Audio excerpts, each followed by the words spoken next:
Let's learn about the Norma frontalis. What is Norma frontalis? Norma frontalis is the frontal view of the skull. So what are the structures seen? From above downwards, we see the forehead, then we see a pair of orbits, the anterior nasal aperture, the malar prominence, the upper jaw and the lower jaw. Let's try to learn about few details of these structures.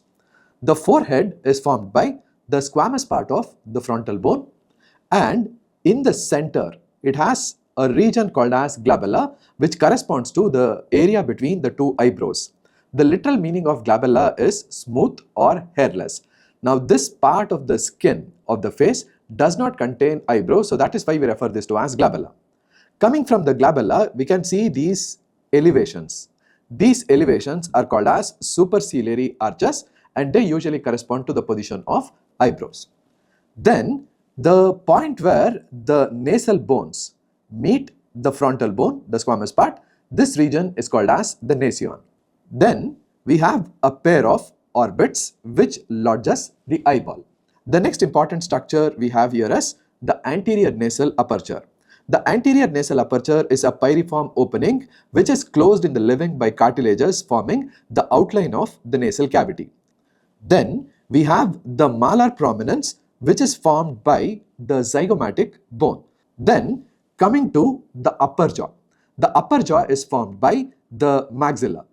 The maxilla will have different processes like frontal, then the alveolar and zygomatic. But the most important feature we need to identify here is this opening.